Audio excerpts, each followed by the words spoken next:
এক বনে ছিল একটি সুন্দর নীল পাখি। সে কয়েকদিন আগে 3টি ডিম পেড়েছিল। তার একটি বন্ধু ছিল, সে হলো লালটুনি।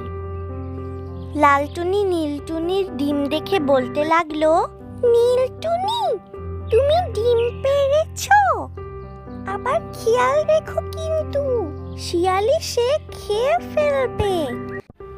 নীলটুনি বলল, আচ্ছা ঠিক আছে, আমি এই 3টি ডিমের খুব খেয়াল রাখবো, যেন শিয়াল না খেতে পারে।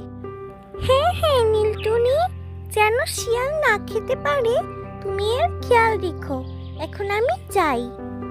তারপর লালটুনি তার বাসায় চলে গেল এবং টুনি গেল খাবারের খোঁজে। নীলটুনি যখন খাবারের খোঁজে গেল, তখন সেখানে এক শিয়াল এসে পড়ল এবং তখন সে দেখতে পেল ডিম ফুটে 2টি বাচ্চা বের হয়ে এসেছে। শিয়াল বলল, এই যে বাচ্চারা, তোমরা নিচে নেমে আসো তো, তোমাদেরকে একটা কথা বলবো। শিয়ালের সেই কথা শুনে বাচ্চা 2টি নিচে নেমে আসলো। তারা তো জানে না যে শিয়াল তাদের কিছু করতে পারবে। তারপর শিয়াল তাদেরকে খেয়ে পালিয়ে গেল এবং তখনই নীলটুনি এসে বলল, আরে আমার বাচ্চারা কোথায়? আমার বাচ্চাদের হয়তো শিয়াল খেয়ে চলে গিয়েছে, এর প্রতিশোধ আমি নিবই। এই বলে সে গেল লালটুনির কাছে। সে লালটুনির কাছে গিয়ে বলল, লালটুনি, জানো আমার বাচ্চাদের শিয়াল বেটা খেয়ে ফেলেছে, এর প্রতিশোধ আমাদের নিতেই হবে।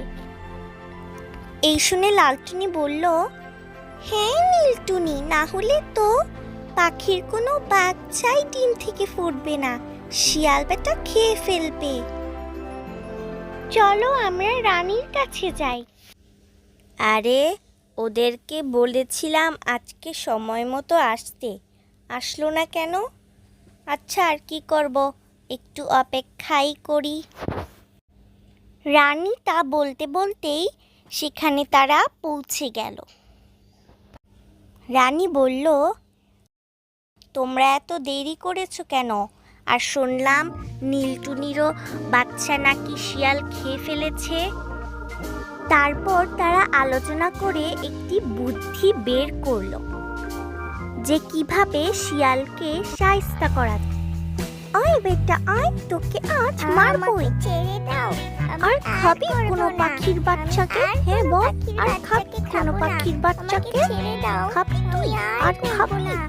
আমাকে ছেড়ে দাও, আমাকে আর মেরো না, আমার ব্যথা লাগছে, আর করব না, আমাকে ছেড়ে দাও, আমাকে আর মেরো না, আমাকে আর মেরো না।